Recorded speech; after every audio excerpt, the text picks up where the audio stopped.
Une petite fille nommée Lily se promenait sur la plage. Ses longs cheveux blonds flottaient au vent tandis qu'elle scrutait le sable à la recherche de trésors cachés. Elle avait trouvé un coquillage extraordinaire, plus grand et plus irisé que tous ceux qu'elle avait vus auparavant.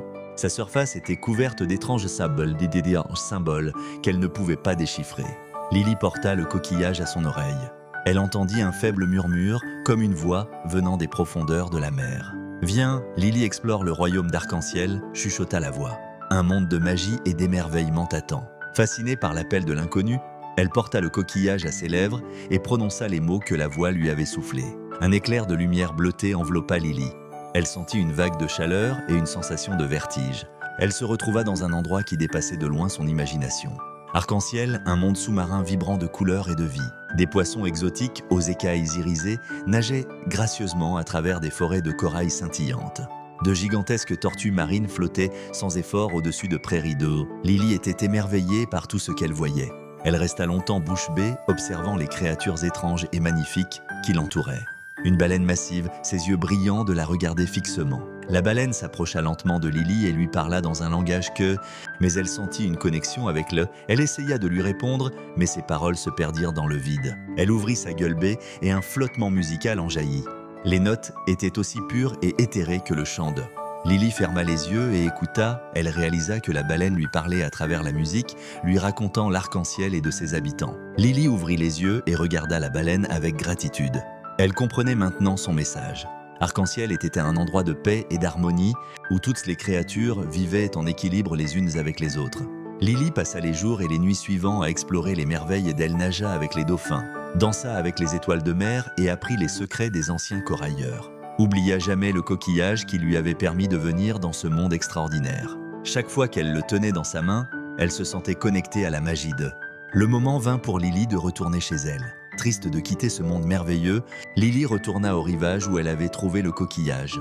Elle le porta à ses lèvres et prononça les mots qu'il. Elle se retrouva sur la plage, le coquillage toujours dans sa main, ses couleurs et sa magie gravées à jamais dans sa mémoire. Lily Nell garda le coquillage comme un précieux souvenir, un rappel du monde extraordinaire qu'elle avait découvert. Et chaque fois que... Un petit lapin nommé Truc était un lapin très curieux. Il aimait explorer chaque coin de la forêt, fouiller sous les buissons et chasser les papillons multicolores. Un matin, il sautait joyeusement parmi les fleurs. Truc entendit un bruit étrange. C'était un petit bruit de grincement, comme si quelque chose de lourd se déplaçait. Curieux, il suivit le bruit et arriva à un endroit où il y avait une grande porte enterrée dans le sol. La porte était toute en bois sombre, avec des clous rouillés et une petite poignée en fer. Truc ne pouvait pas résister à son envie d'ouvrir la porte. Il saisit la poignée et tira de toute sa force. La porte s'ouvrit lentement, laissant apparaître un escalier qui descendait dans l'obscurité. Sans hésiter, Truc commença à descendre l'escalier. Au bas de l'escalier, il trouva une grande salle remplie de tout un tas de trésors. Mais Truc n'y était plus intéressé par une petite porte située au fond de la salle. Il sautait jusqu'à la porte et l'ouvrit. Derrière cette porte, il y avait un jardin magique. Dans le jardin, les fleurs parlaient, les arbres dansaient et les oiseaux chantaient des chansons merveilleuses. Truc était ravi. Il passa tout l'après, midi à jouer avec les animaux du jardin, comme les écureuils qui lui montraient leurs cachettes de noix et les papillons qui lui montraient les plus belles fleurs. Mais le soleil commença à se coucher. Truc se rappela que sa mère l'attendait à la maison. Il dit au revoir aux amis qu'il avait fait dans le jardin magique et suivit le chemin qu'il avait pris pour arriver là, bas. Il remonta l'escalier, passa par la grande salle des trésors et referma la porte du sol. Il sautait alors de retour à la maison, ravi de son aventure. Quand il arriva, sa mère l'attendait avec un grand sourire.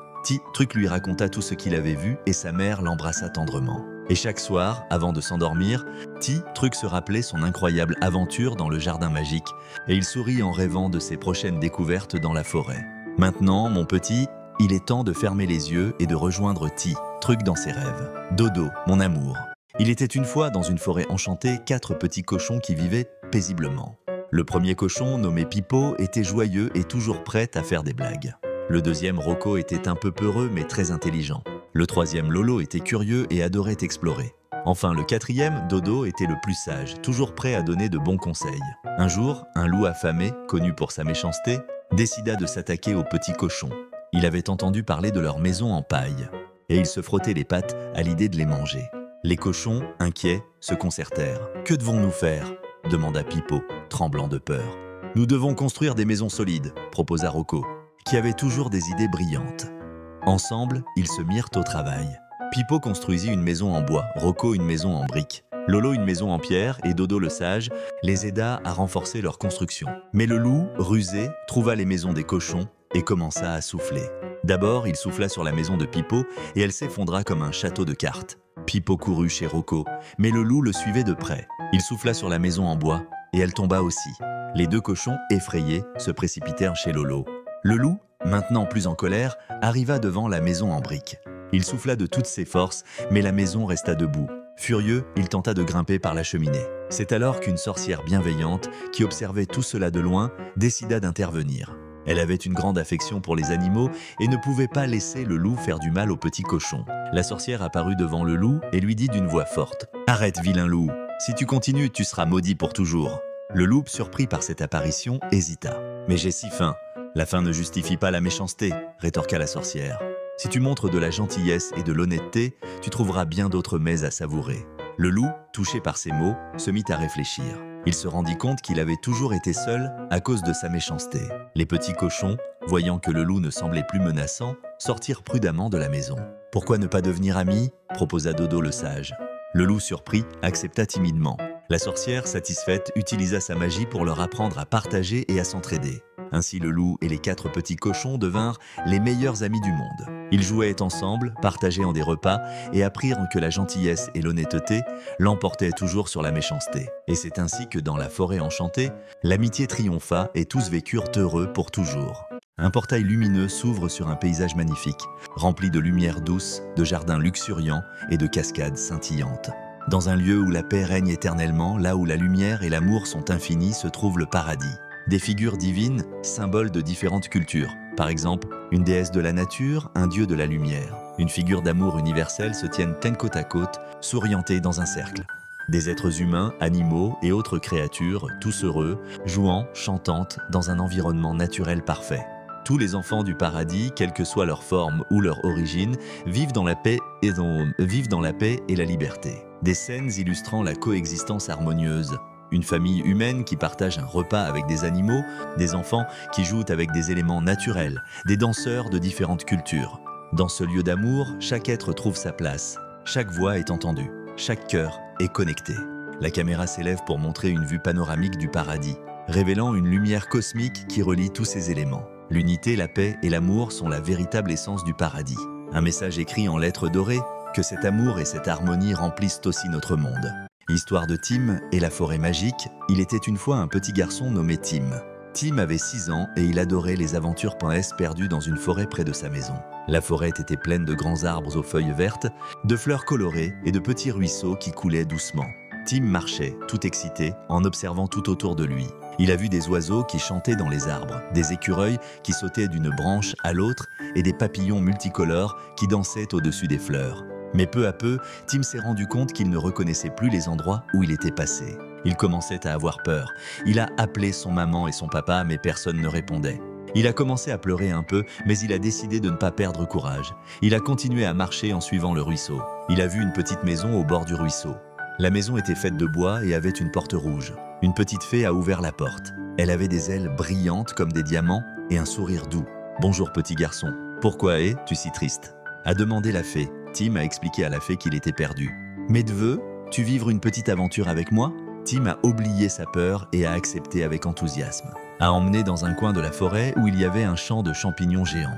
Ils ont sauté sur les champignons comme s'ils ont joué à cache avec les elfes qui vivaient dans les arbres. Maintenant, heure de te ramener chez toi. Elle a touché Tim avec sa baguette magique et tout de Tim se trouvait à là. Il a vu sa maman et son papa qui cherchaient désespérément. Il leur a raconté toute son aventure. Il n'avait pas tout à fait l'air de croire à son histoire, mais Tim savait que c'était vrai. Depuis ce jour, il espérait revoir la petite fée et vivre de nouvelles aventures. Et c'est maintenant heure de fermer les yeux et de faire de beaux rêves, mon petit chou. Il y a fort longtemps, avant même que les montagnes ne soient aussi hautes qu'elles le sont aujourd'hui, avant même que les rivières ne tracent leur chemin sinueux à travers les plaines verdoyantes, la terre c'était un endroit plutôt triste et monotone. Des arbres imposants, certes, se dressaient fièrement, leurs branches nues et noueuses s'élançant vers le ciel gris. Mais aucune couleur vive ne pointait pour rompre la monotonie des bruns, des verts foncés et des gris. Pas un seul pétale, pas une seule teinte joyeuse ne venait égayer ce paysage primitif. Dans une petite grotte nichée au cœur d'une forêt de conifères anciens, vivaient deux sœurs sorcières. La plus jeune, Caloupilère, aux cheveux couleur de soleil couchant et aux yeux pétillants comme des émeraudes, était impulsive et pleine d'énergie. Sa sœur aînée, Grand-mère Cal, aux cheveux d'argent et au regard serein et sage, était plus calme et réfléchie, son expérience surpassant largement l'enthousiasme juvénile de Caloupilère. Malgré leurs différences, elles étaient inséparables et partageaient un amour profond pour la nature. Même si la nature, pour le moment, ne leur rendait pas l'appareil. Un jour, alors que Caloupilère s'ébattait dans la clairière devant leur grotte, elle trébucha sur une petite pierre lisse étrangement brillante. En la ramassant, elle sentit une vague de chaleur parcourir sa main. La pierre pulsait doucement, émettant une lumière douce et chatoyante. Elle la montra à Grand-mère Cal. « Regarde, Grand-mère Cal !» s'écria Caloupilère, les yeux brillants d'excitation. « Cette pierre, elle est magique !» Grand-mère Cal examina la pierre avec attention. Ses doigts, ridés par les années, caressèrent sa surface lisse. « Tu as raison, ma petite Caloupilère. Cette pierre est une pierre de lumière, un fragment de la première étoile tombée sur Terre. Elle porte en elle le potentiel de la vie, la promesse de beauté. » Une idée prit alors forme dans l'esprit de Caloupilère. « Grand-mère Cal, on pourrait créer quelque chose de magnifique avec cette pierre. On pourrait faire pousser des fleurs. » Grand-mère Cal sourit. L'idée était audacieuse, mais pas impossible. Les années passées, à étudier les mystères de la nature, avaient appris à la vieille sorcière que même les choses les plus extraordinaires pouvaient être réalisées avec de la patience, de la magie et surtout beaucoup d'amour. Ensemble, les deux sœurs se mirent au travail. Elles collectèrent de la terre riche, de l'eau pure de la source sacrée et des feuilles d'arbres anciens. Grand-mère Cal, avec ses connaissances ancestrales, guida Caloupilère dans le rituel. Elle chantait des incantations anciennes, leur voix se mêlant au murmure du vent et au bruissement des feuilles. Elles dansèrent autour de la pierre de lumière, leurs mouvements gracieux et précis, comme une chorégraphie orchestrée par les éléments eux-mêmes. La pierre de lumière, irradiant une énergie de plus en plus intense, flottait au centre d'un cercle de terre préparé.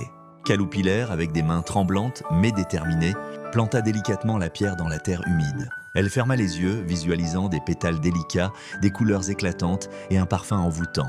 Grand-mère Cal prit la main de Caloupilère. « Imagine, ma petite. Imagine la beauté que nous allons créer. Imagine la joie que cela apportera à la terre. » Ensemble, elles répétèrent le chant magique, leurs voix s'harmonisant parfaitement, leurs cœurs battant à l'unisson.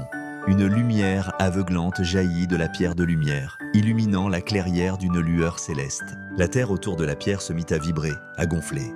Une tige verte et fine émergea du sol, s'étirant lentement vers le ciel. Puis, lentement, comme un épanouissement magique, une fleur apparut. Ses pétales d'un rouge flamboyant s'ouvrirent, révélant un cœur d'or pur. Et c'est ainsi que la première fleur vit le jour. Un grand merci à Caloupilère et à Grand-mère Cal. Il était une fois dans la petite ville de Châteauclair, un enfant nommé Ladebrouille. Ladebrouille était un jeune garçon très curieux et débrouillard, toujours à la recherche d'aventures et de mystères à résoudre. Depuis qu'il était tout petit, il rêvait de devenir inspecteur de police, car il admirait le courage et la détermination des policiers de sa ville. Chaque nuit, Ladebrouille s'endormait en rêvant de devenir un grand inspecteur de police, résolvant les affaires les plus complexes et attrapant les plus grands criminels. Mais pour l'instant, il devait se contenter de jouer au détective dans son quartier, résolvant des énigmes simples et aidant les résidents avec des problèmes mineurs. Un jour, un mystérieux cambriolage eut lieu dans la bijouterie du centre-ville. Les bijoux en or et en diamants avaient été volés, et la police était en pleine enquête pour attraper le voleur. Ladebrouille était passionné par cette affaire et décida qu'il était temps d'agir. Il se mit donc en tête de résoudre ce mystère par lui-même. Il commença par interroger les commerçants du quartier, posant des questions sur les personnes suspectes qu'ils auraient pu remarquer ces derniers jours. Il fouilla les rues à la recherche d'indices, examinant chaque recoin avec attention. Mais plus il avançait dans son enquête, plus il se rendait compte de la complexité de l'affaire. Les suspects étaient nombreux et les pistes semblaient se brouiller à chaque nouvelle découverte. Ladebrouille commençait à douter de sa capacité à résoudre ce mystère seul. Pourtant, il refusait d'abandonner. Il passait ses journées à analyser les indices, à relier les pièces du puzzle pour tenter de comprendre qui était derrière ce cambriolage. Il ne mangeait presque pas, il ne dormait presque pas, tant il était obsédé par cette affaire. Et puis un soir, alors qu'il fouillait une ruelle sombre à la recherche d'indices, il entendit un bruit suspect derrière une poubelle. Il s'approcha avec prudence, le cœur battant, et découvrit un homme en train de compter des bijoux volés. C'était le voleur! Sans réfléchir, Ladebrouille appela la police et resta caché observant l'arrestation du voleur en direct. Il avait réussi à résoudre l'affaire, à attraper le criminel et il se sentait fier comme jamais. Le lendemain, les journaux locaux faisaient la une de l'arrestation du voleur de la bijouterie et la débrouille était saluée comme un héros par toute la ville. Les policiers le félicitèrent pour son courage et sa persévérance et lui promirent de lui offrir un stage au commissariat pour qu'il puisse apprendre le métier d'inspecteur. La débrouille était aux anges. Il avait réalisé son rêve, il était devenu un véritable inspecteur de police. Et il savait que désormais, rien ne pourrait l'arrêter dans sa quête de justice et de vérité. Et c'est ainsi que la Debrouille devint le plus jeune inspecteur de police de toute l'histoire de Châteauclair, résolvant les affaires les plus complexes et aidant ses concitoyens avec dévouement et passion. Son nom fut gravé dans les annales de la ville comme le symbole de la persévérance et du courage. Et il resta un exemple pour tous les enfants qui rêvaient d'un jour devenir comme lui. Caloupilère et grand-mère Cal, dans un monde lointain, au cœur d'une forêt enchantée, vivaient des fées merveilleuses, dont la plus sage et la plus aimante était Caloupilère. Un beau matin, alors que Caloupilère volait de fleur en fleur, elle entendit un doux murmure. Elle suivit le son et découvrit un minuscule grain de sable sur le sol. Curieuse, elle se pencha et le toucha de sa baguette magique. À l'instant même, le grain de sable se transforma en une petite graine ronde. Caloupilère l'arrosa de sa rosée enchantée et la graine se mit à grandir et à germer. Jour après jour, Caloupilé visitait la graine, l'arrosant et lui chantant des chansons réconfortantes. Peu à peu, la graine se transforma en une plante avec des feuilles vertes et des tiges fines. Alors que la plante poussait, Caloupilère réalisa qu'elle n'était pas une plante ordinaire. C'était un être vivant, une petite créature qui prenait vie. Avec chaque visite, la créature devenait plus forte et plus vibrante. Enfin un jour, lorsque la plante eut atteint sa pleine croissance, elle s'ouvrit en une magnifique fleur. Au centre de la fleur se trouvait un petit enfant, endormi. Caloupilère était ravie. Elle avait donné vie à un enfant, à une nouvelle âme sur terre. Elle décida de l'appeler Lilas, car ses pétales étaient d'un beau violet lilas. Lilas grandit rapidement et devint une jeune fille intelligente et compatissante. Elle aimait jouer dans la forêt et écouter les histoires que Caloupilère lui racontait. Caloupilère lui apprit l'importance de la gentillesse, du respect de la nature et de la magie de la vie. Et ainsi, grâce à la magie de la fée Caloupilère, une vie était venue au monde et remplissait la forêt enchantée de joie et de bonheur. Les aventures de grand-mère, Cal et de Caloupilère. Il était une fois, sur l'île de la Réunion, deux sœurs sorcières aux pouvoirs très différents. Caloupilère, la plus jeune, était connue pour sa bonté et sa douceur. Elle avait la capacité de donner vie à la neige, une chose rare dans cette île ensoleillée. Sa grande sœur, sa colère, était tout le contraire. Ambitieuse et envieuse, sa colère avait le pouvoir de façonner le feu et la terre, ce qui lui permettait de créer des volcans mais aussi de semer la destruction. Un jour, alors que les habitants de l'île souffraient de la chaleur accablante, Caloupilère décida d'utiliser ses pouvoirs pour les aider. Elle s'assit au sommet du piton des neiges et, les bras levés vers le ciel, elle murmura des incantations douces. Peu à peu, des flocons de neige commencèrent à tomber. D'abord timidement, puis avec une intensité grandissante. Les gens émerveillés levèrent les yeux vers le ciel en admirant ce spectacle inouï. La neige recouvrit les montagnes et un sentiment de paix et de joie régna sur l'île. Cependant, sa colère, jalouse de la renommée de sa sœur, ne pouvait supporter que Caloupilère attire l'attention. « Pourquoi devrais-je rester dans l'ombre ?» se dit-elle. Elle décida alors de contrecarrer les plans de sa sœur. Sa colère s'approcha des lieux volcaniques de l'île et commença à incanter des sorts de feu et de terre. En quelques instants, les volcans se mirent à rugir, crachant des nuées de cendres et faisant trembler le sol. La bataille entre les deux sœurs faisait rage. Caloupilé, armé de sa bonté, tentait de calmer les volcans en leur offrant l'amour et la paix, tandis que sa colère, par la colère et l'envie, exacerbait les éruptions. Mais la bonté de Caloupilère avait une force que la haine de sa colère ne pouvait contrecarrer. Les neiges miraculeuses qu'elle avait invoquées se mélangeaient aux laves fusantes, créant un spectacle d'une beauté incroyable. Les habitants de l'île, impressionnés par ce duel entre les sœurs, décidèrent de se rassembler. S'unissant, ils prièrent pour que l'harmonie revienne dans leur vie. En entendant leurs appels, Caloupilé sut qu'elle devait montrer à sa sœur que l'amour et l'harmonie étaient plus puissants que la colère. Approchant sa colère, elle lui tendit la main, lui disant « Nous avons chacune des pouvoirs. Mais que valent-ils si nous ne sommes pas unis ? Utilisons nos dons ensemble pour créer une beauté qui profitera à notre île. » Tandis que Caloupilère parlait, les flocons de neige et les vagues de lave dansaient autour d'elle, créant un tableau magique. Sa colère, touchée par la bonté de sa sœur, comprit alors qu'elle ne gagnerait rien à détruire. Elle emprunta l'énergie de la lave et de ses volcans pour créer de magnifiques paysages. Et ainsi ensemble, elles donnèrent naissance à l'île de la Réunion que l'on connaît aujourd'hui, un paradis de montagnes enneigées, de volcans majestueux et de plages où la joie et la paix régnaient en maître. Leur histoire devint une légende transmise de génération en génération, rappelant à tous que la bonté et l'unité peuvent surmonter la jalousie et la colère. Ainsi Caloupilère et sa colère, bien que différentes, trouvèrent un équilibre et vécurent en harmonie, protégeant leur belle île grâce à leurs dons complémentaires. Un petit garçon nommé Léo. Léo adorait explorer la nature et rêvait de vivre de grandes aventures, entrer dans la forêt enchantée. Un soir, Léo aperçut une lueur scintillante derrière les arboles. Être brave et de découvrir ce qui se cachait dans la forêt. Ajusta son chapeau, avança vers l'entrée. À l'intérieur de la forêt, tout était plus beau et plus coloré que dans ses rêves. Les arbres avaient des feuilles dorées et des fleurs aux couleurs éclatantes poussaient partout.